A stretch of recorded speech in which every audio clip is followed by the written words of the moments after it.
Excel PU college Guruvayanakere, ಕರ್ನಾಟಕದ number 1 PU college. Admissions open now.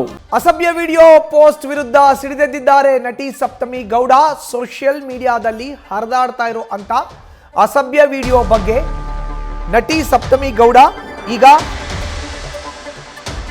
ಸಿಡಿದೆದ್ದಿದ್ದಾರೆ. Kantara ಬೆಡಗಿ ಸಪ್ತಮಿ Gowda social ಮೀಡಿಯಾದಲ್ಲಿ ಹರಿದಾಡ್ತಾ ಇರೋ ಅಂತ ಅಸಭ್ಯ ಪೋಸ್ಟ್ಗಳ ವಿರುದ್ಧ ಸಿಡಿದೆದ್ದಿದ್ದಾರೆ. ಹರಿದಾಡ್ತಾ ಇರುವಂಥ ಅಸಭ್ಯ ವಿಡಿಯೋಗಳ ವಿರುದ್ಧ ಸಪ್ತಮಿ ಗೌಡ ಕಿಡಿಕಾರ್ತಾ ಇದ್ದಾರೆ. ನಟಿಯರ ಕಲಾವಿದರ ವಿಡಿಯೋ ಫೋಟೋಗಳು ಅಸಭ್ಯವಾಗಿ ಸೆರೆ ಹಿಡಿಯಲಾಗುತ್ತೆ. ನಟಿಯರನ್ನ ಅಸಭ್ಯವಾಗಿ ತೋರಿಸುವ ವಿಚಾರಕ್ಕೆ ಸಪ್ತಮಿ ಗೌಡ ಬೇಸರವನ್ನ ಹೊರಹಾಕಿದ್ದಾರೆ. ನಮ್ಮ ಕಲೆಯನ್ನ ಗುರುತಿಸಿ ದೇಹವನ್ನಲ್ಲ ಅಂತ ಸಪ್ತಮಿ ಗೌಡ ಹೇಳಿದ್ದಾರೆ. ನಟಿ ಸಪ್ತಮಿ ಗೌಡ ಅವರ ಸಮರಕ್ಕೆ ಅನೇಕ ನಟನಟಿಯರು ಸಾಥನ್ನ ಕೂಡ ಕೊಟ್ಟಿದ್ದಾರೆ. ನಟನಟಿಯರಂದ್ರೆ ಅವರಲ್ಲಿರೋ ಕಲೆನ ಗುರುತಿಸಬೇಕು, ಅವರ ದೇಹ ಸೌಂದರ್ಯವನ್ನ ಅಲ್ಲ ಅನ್ನೋದು ಸಪ್ತಮಿ ಗೌಡರ ಮಾತು. ಸೊ ಕಾಂತಾರ ಚಿತ್ರದ ಮೂಲಕ ಬಹಳ ದೊಡ್ಡ ಮಟ್ಟದ ಯಶಸ್ಸನ್ನ ಕಂಡಂತ ಸಪ್ತಮಿ ಗೌಡ ಈಗ ಸಿಡಿದೆದ್ದಿದ್ದಾರೆ, ಕಿಡಿಕಾರ್ತಾ ಇದ್ದಾರೆ.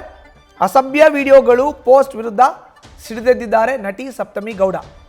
ನಟ ನಟಿಯರನ್ನ ನೀವು ಅವರ ಕಲೆಯನ್ನ ಉತ್ತೇಜಿಸಬೇಕು, ಪ್ರೋತ್ಸಾಹಿಸಬೇಕು.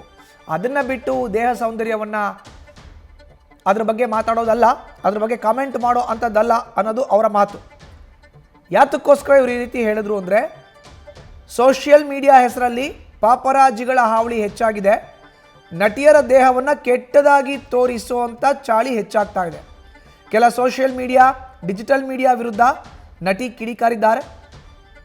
ನಟಿಯರನ್ನು ಅಸಭ್ಯವಾಗಿ ತೋರಿಸೋ ವಿಚಾರಕ್ಕೆ ಸಪ್ತಮಿ ಗೌಡ ಬೇಸರವನ್ನು ಹೊರಹಾಕಿದ್ದಾರೆ. ನೋಡಿ, ದುನಿಯಾ ವಿಜಯ್ ಅದಕ್ಕೆ ರಿಯಾಕ್ಟ್ ಮಾಡಿದ್ದಾರೆ. ಆಶಿಕಾ ರಂಗನಾಥ್ ನಟಿ ರಿಯಾಕ್ಟ್ ಮಾಡಿದ್ದಾರೆ. ನಟ ಯುವರಾಜ್ ಕುಮಾರ್ ಕೂಡ ಪೋಸ್ಟನ್ನು ಮಾಡಿದ್ದಾರೆ. ಈತ ಮಾಳವಿಕಾ ಅವಿನಾಶ್ ಅವರ ಪೋಸ್ಟನ್ನು ಕೂಡ ನೋಡ್ತಾ ಇದ್ದೀವಿ. ನಟಿ ರಕ್ಷಿತಾ ಪ್ರೇಮ್ ಅವರು ಕೂಡ ಪೋಸ್ಟನ್ನು ಮಾಡಿದ್ದಾರೆ. ಸಾಕಷ್ಟು ಮಂದಿ, ರುಕ್ಮಿಣಿ ವಸಂತ್ ಅವರು ಕೂಡ ಪೋಸ್ಟನ್ನು ಮಾಡಿದ್ದಾರೆ. ಹೆಚ್ಚಿನ ಮಾಹಿತಿ ನೀಡ್ತಾರೆ ನಮ್ಮ ಪ್ರತಿನಿಧಿ ಲೋಕೇಶ್. ನೇರ ಸಂಪರ್ಕಕ್ಕೆ ಜಾಯ್ನ್ ಆಗಿದ್ದಾರೆ. ಲೋಕೇಶ್, ಸಪ್ತಮಿ ಗೌಡರ ಮಾತು ಈಗ ಸಾಲು ಸಾಲು ನಟನಟಿಯರ ಬೆಂಬಲ ಕೂಡ ಇದಕ್ಕೆ. ಆಕ್ಚುಲ್ ಆಗಿ ಸಪ್ತಮಿ ಗೌಡ ಅವರು ಈ ರೀತಿಯಾದಂಥ ಒಂದು ಪ್ರತಿಕ್ರಿಯೆಯನ್ನು ನೀಡಲಿಕ್ಕೆ ಕಾರಣ ಆದಂಥ ಪೋಸ್ಟ್ ಅಥವಾ ವಿಡಿಯೋಗಳು ಯಾವ್ದ್ಯಾವುದು, ಏನು ಸಿಗ್ತಾ ಇದೆ ಮಾಹಿತಿ? ಖಂಡಿತ ಮಧು, ಯಾಕಂದ್ರೆ ಈ ಘಟನೆ ಬಗ್ಗೆ ಮಾತಾಡೋಕೆ ಮೊದಲು ಈಗ ಪಾಪರಾಜಿ ಹಿನ್ನೆಲೆ ಬಗ್ಗೆ ಮಾತನಾಡ್ತಾ ಹೋಗೋದಾದ್ರೆ, ಹಾಲಿವುಡ್ ಮತ್ತು ಬಾಲಿವುಡ್ ನಲ್ಲಿ ಅತಿ ಹೆಚ್ಚಾಗಿ ಬೇರು ಬಿಟ್ಟಿರುವಂತಹ ಒಂದು ಕಲ್ಚರ್ ಇದು ಆಕ್ಚುಲ್ ಆಗಿ ಪಾಪರಾಜಿ ಅನ್ನುವಂಥದ್ದು. ಪಾಪರಾಜಿ ಅಂತಂದ್ರೆ ಸೆಲೆಬ್ರಿಟಿಗಳು ಮತ್ತು ರಾಜಕಾರಣಿಗಳು ಒಂದು ಖಾಸಗಿ ಕ್ಷಣಗಳನ್ನ ಅವ್ರಿಗೆ ಗೊತ್ತಿಲ್ಲದಂತೆ ಸೆರೆ ಹಿಡಿಯುವಂತ ಒಂದು ಕೆಲಸ ಆಗಿರುತ್ತೆ, ಅದೊಂದು ಕಲ್ಚರ್ ಆಗಿರುತ್ತೆ. ಇದೀಗ ಕನ್ನಡ ಇಂಡಸ್ಟ್ರಿಗೂ ಕೂಡ ಒಂದು ಪರಿಚಯ ಆಗಿರುತ್ತೆ. ಈಗ ಕನ್ನಡ ಇಂಡಸ್ಟ್ರಿ ಏನು ಅಂತಂದ್ರೆ, ಈ ಪಾಪರಾಜಿ ಅನ್ನೋದು ಒಂದು ಖಾಸಗಿ ಕ್ಷಣಗಳನ್ನ ಸೆರೆ ಹಿಡಿಯೋದ್ರ ಬದಲಾಗಿ ಒಂದು ಪ್ರಮೋಷನ್ ಒಂದು ಭಾಗವಾಗಿ ಒಂದು ಬದಲಾಗಿರುವಂತದ್ದು.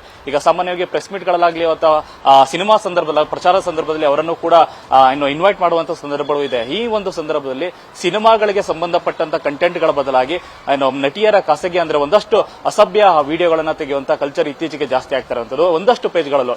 ಯಾಕಂದ್ರೆ ಸಪ್ತಮಿ ಅವರು ಉಲ್ಲೇಖ ಮಾಡ್ತಾರೆ, ಎಲ್ಲರೂ ಅಲ್ಲ ಕೆಲವೊಂದಷ್ಟು ಪೇಜ್ಗಳಲ್ಲಿ ಈ ತರದ ಕೆಲಸಗಳು ನಡೀತಾ ಇದೆ ಅಂತ. ಯಾಕಂದ್ರೆ ಒಂದಷ್ಟು ಸಂಖ್ಯೆಗಳಲ್ಲಿ ಈಗ ಮೊದಲು ಅಂತಂದ್ರೆ ಮೀಡಿಯಾ ಅಥವಾ ಪಾಪರಾಜಿ ಅಂತಂದ್ರೆ ಅವ್ರಿಗೂ ಒಂದು ಹಿನ್ನೆಲೆ ಇರ್ತಿತ್ತು, ಅವರು ಒಂದು ಕೂಡ ವಿದ್ಯಾಭ್ಯಾಸ ಮಾಡ್ಕೊಂಡು ಬಂದಿರುವಂತ ಒಂದು ಕಲ್ಚರ್ ಇರ್ತಾ ಇತ್ತು. ಬಟ್ ಈಗ ಬರುವಂತ ಸಂದರ್ಭ ಮೊಬೈಲ್ ಹಿಡಿದವರೆಲ್ಲರೂ ಕೂಡ ಪಾಪರಾಜಿಯನ್ನಾಗಿ ಬದಲಾಗಿದ್ದಾರೆ. ಸೊ ಇದೆಲ್ಲವೂ ಕೂಡ ಎಲ್ಲೋ ಒಂದ್ ಕಡೆ ದೊಡ್ಡ ಮಟ್ಟದಲ್ಲಿ ಸಮಸ್ಯೆನೆ ತಂದು ಓಡ್ತಾ ಇದೆ ಅಂತಾನೆ ಹೇಳ್ಬೋದು. ಯಾಕಂದ್ರೆ ಇತ್ತೀಚೆಗೆ ಒಂದು ಸೋಷಿಯಲ್ ಮೀಡಿಯಾ ಅಂತ ಬಂದಾಗ ಇನ್ಸ್ಟಾಗ್ರಾಮ್ ಆಗಲಿ ಅಥವಾ ಫೇಸ್ಬುಕ್ ಆಗಲಿ ಇನ್ನೊಂದಷ್ಟು ಸಾಮಾಜಿಕ ಜಾಲತಾಣಗಳಲ್ಲಿ ಎಲ್ಲವೂ ಕೂಡ ಅಂದ್ರೆ ಏನು ಸೆಲೆಬ್ರಿಟಿ ಸಾಮಾನ್ಯವಾಗಿ ಹೆಚ್ಚು ಸಿಗುವಂತ ಸಂದರ್ಭಗಳಿಗೆ ಜಾಸ್ತಿ ಆಗಿದೆ. ಯಾಕಂದ್ರೆ ಯಾವುದೋ ಒಂದು ಈವೆಂಟ್ಗಳಲ್ಲಿ ಒಂದು ಶೋರೂಮ್ ಅನ್ನ ಉದ್ಘಾಟನೆ ಸಂದರ್ಭ ಆಗಲಿ ಅಥವಾ ಸಿನಿಮಾ ಪ್ರಚಾರದಲ್ಲಿ ಒಂದಷ್ಟು ಜನಗಳ ಮಧ್ಯೆ ಇದ್ದಂತ ಸಂದರ್ಭದಲ್ಲಿ ಈಗೆಲ್ಲವೂ ಕೂಡ ಮೊಬೈಲ್ ಮುಂದ್ಗಡೆ ಅವರು ಬಂದೇ ಬರ್ತಾರೆ.